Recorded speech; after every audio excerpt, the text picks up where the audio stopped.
Hi, this is Mario Harrow from the Piano Podcast. I just wanted to make this short video, and I hope to make more of these short videos that help me become a little bit more interactive with some of my audience and people who like the Piano Podcast, particularly specifically liking the Piano Podcast on Facebook. Yesterday, Mark Cousins had wrote on the timeline for the Piano Podcast. He had written, "Hi Mario, I'm trying to learn the piece Read All About It, Part 3 by Emeli Sandé, and I'm having some difficulty knowing which hands to use as the notes in the bass and treble staffs overlap. Any help you could provide would be much appreciated. The link to the music is below, although it doesn't seem to completely follow the piano in the song. Thanks." Well, Mark, thanks for writing, and I apologize that I am not totally familiar with the piece, but I did follow the link, and I think I can give you some tips on how to distribute the piano part between the two hands, at least for the first 8 measures, and that will hopefully get you started and give you some ideas on how to distribute the piano part between the hands for the rest of the piece. For the first measure, I'm assuming you have the music in front of you. If not, make sure you go get it. In the very first measure, first 2 measures, I would take all those Bs, those high Bs that you see at the top of the bass clef. I would take all those with the right hand. All right, let me play the first 2 measures slowly so you can see how I distribute it between the right hand and the left hand. 1, 2, 3, and 4.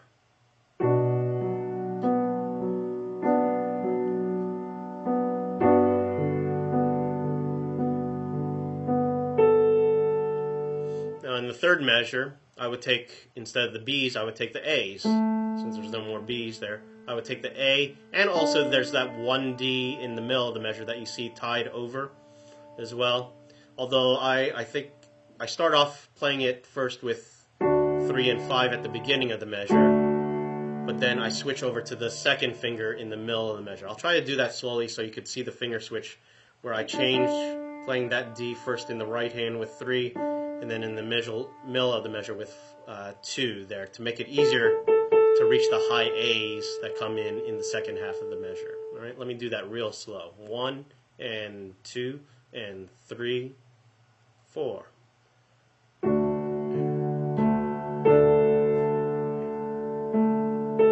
See how I did that?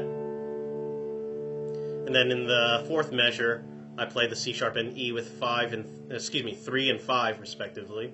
In the left hand, I play that with the first 2 notes in the left hand bass clef with 5 and 1, and then I would just take those last 2 eighth notes, the A and the C sharp, with the right hand, thumb and third finger.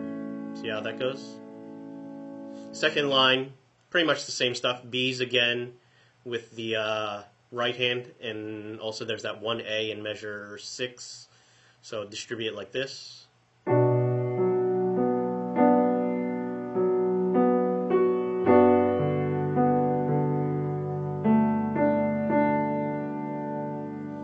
And then in measure, what is that, 7, measure 7, I would take the D, A, and D. I think you should be, if your hand's big enough, you should probably be able to reach that all with the left hand, and everything in the treble clefs with the right hand.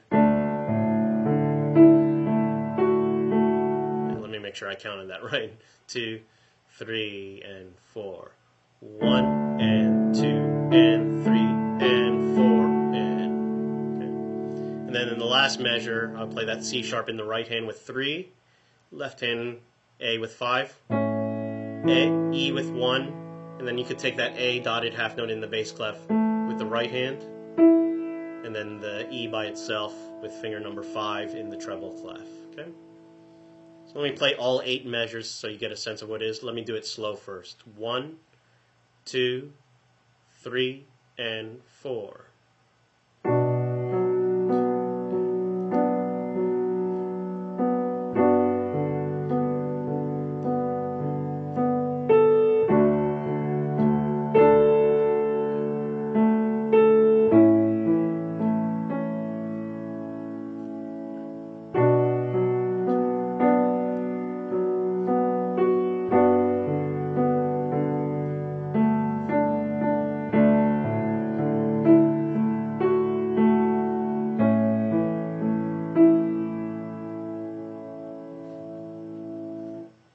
So let me try to do it a little bit closer to tempo here. 1, 2, 3, and 4.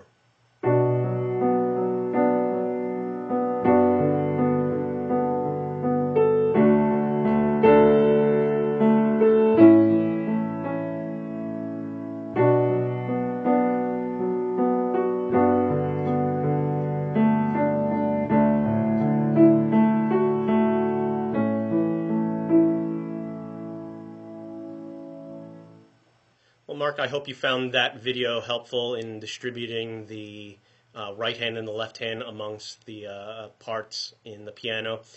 If you or anyone else has any questions about something that they're trying out that you can't quite get, I'll see what I can do to help, and I'll try to respond as best as I can here. Leave a comment here on my Facebook page.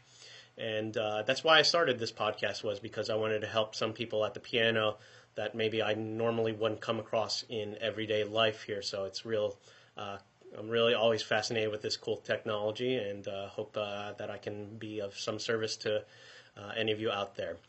That's it for this time. Keep on practicing. Bye.